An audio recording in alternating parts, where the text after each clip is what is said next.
Bà,ជំរាបសួរម្នាក់សិក្សាបាទស្វាគមន៍មកកាន់ Channel កំសាន្ត99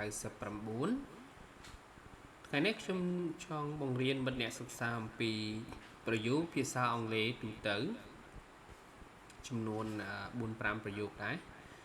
ចឹងក្នុងនេះខ្ញុំដាក់ថា General Sentences General Sentences នេះយើងប្រែថាប្រយោគទូទៅអូខេ General នេះទូទៅហើយ sentences ប្រែថាប្រយោគបាទយើងអានជាប់គ្នាណា general sentences ប្រយោគទូទៅអូខេប្រយោគមួយនេះគឺយើងអានថា I go to work by train every day អូខេ I go to work by train every day មានន័យថាខ្ញុំទៅធ្វើការដោយជិះរថភ្លើងជារៀងរាល់ថ្ងៃបាទអ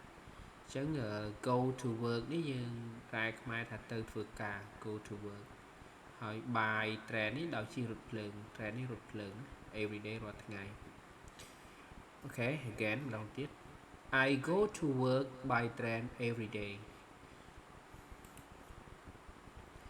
You must do your homework You must do your homework នេះប្រែខ្មែរថាអ្នកត្រូវតែធ្វើកិច្ចការផ្ទះរបស់អ្នកអូខេ You must do your homework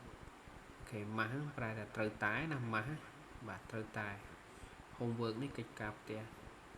You must do your homework អ្នកត្រូវតែធ្វើកិច្ចការផ្ទះរបស់អ្នក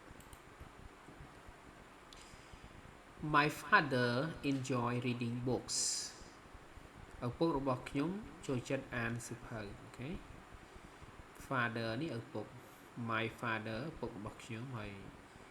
enjoy នេះគឺចូលចិត្តរីករាយបាទ reading book អានសៀវភៅអញ្ចឹងយើងប្រើ enjoy reading បាទ enjoy reading ប្រើ ing នេះ enjoy reading ចូលចិត្តអាន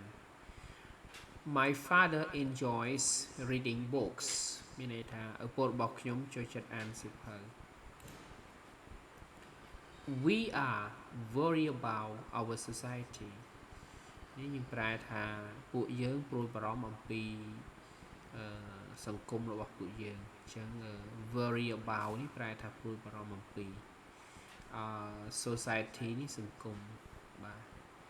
we ពួកយើងណា We are worried about our societies ពួកយើងព្រួយបារម្ភអំពីសង្គមរបស់ពួកយើង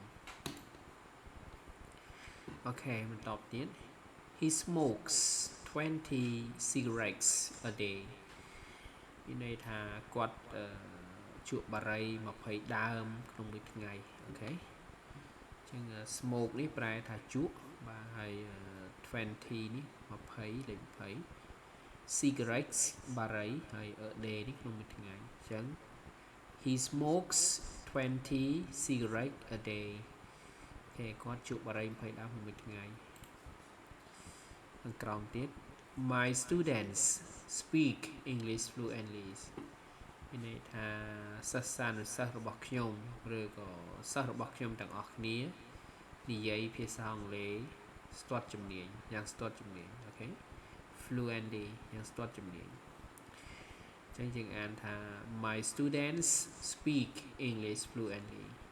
គេ student នេះសិស្សណាឬក៏និស្សិតហើយ speak និយាយហើយ fluently ស្ទាត់ជំនាញ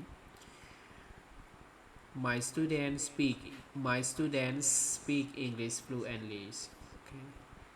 តបទៀត Usually I go to bed at 12 o'clock មានន័យថាជាធម្មតាខ្ញុំចូលគេងនៅម៉ោង12យប់ណា Usually នេះយាយដាក់ខាងកណ្ដាលនេះក៏បានដែរបាទចឹងដាក់គៀនខាងនេះ Usually ជាធម្មតា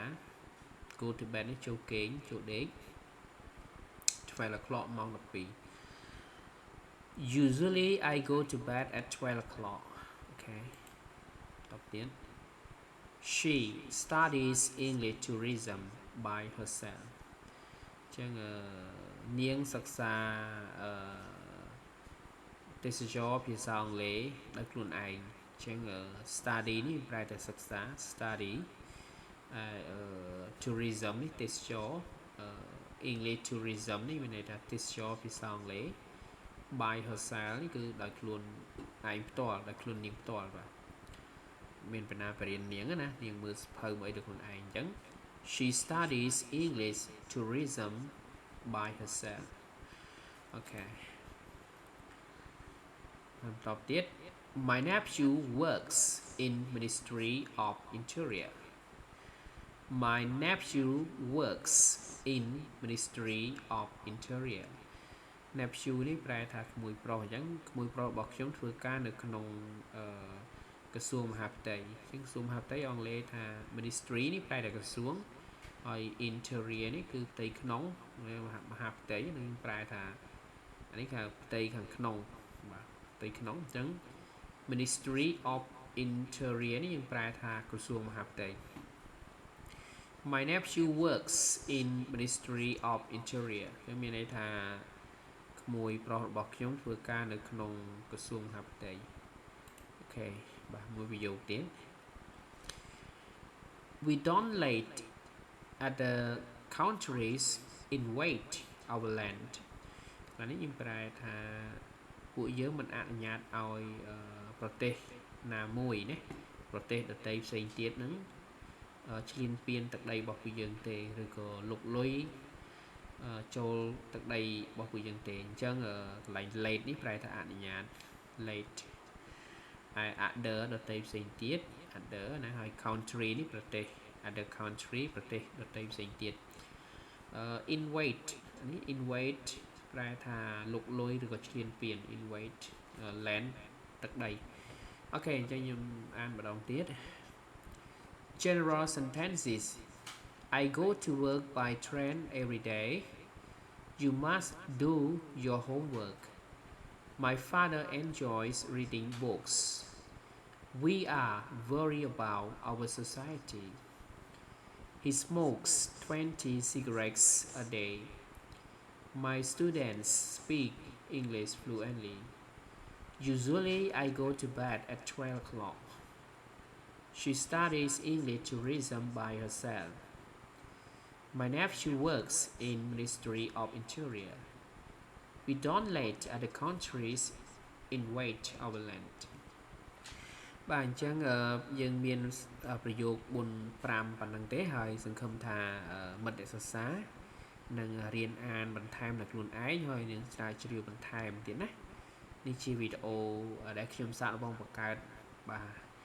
ការអាប់ដេតវីដេអូថ្មីពីមុនមកណាអញ្ចឹងយើងអាប់ដេតវាវីដេអូចាស់ៗខ្ញុំមកអាប់ដេតថ្មីនេះអញ្ចឹងសង្ឃឹមថាមិត្តអ្នកសិក្សានឹងបន្ត control នៅ channel កំសាន្ត94បន្តទៀតនេះខ្ញុំថតជាវីដេអូមេរៀនទី1ណាប្រយោគអូខេអញ្ចឹងអាចសិក្សាបន្ថែមទៀតហើយសំទោសរាល់កំហុសឆ្គងត្រង់ការណាមួយទាំងការបញ្ចេញសំឡេងឬក៏ការបកប្រែដែលធ្វើឲ្យមិត្តអ្នកសិក្សាពិបាកស្ដាប់នោះឬក៏ផនច្រឡំនោះបាទសូមអធិស្ឋានផងនេះគ្រាន់តែជាការចែករំលែកបាទនៅអ្វីដែលខ្ញុំបានសិក្សារៀនសូត្រកន្លងមកបាទអញ្ចឹងជួបគ្នាជាមួយនឹងវីដេអូក្រោយៗទៀតបាទអរគុណច្រើនជម្រាបលា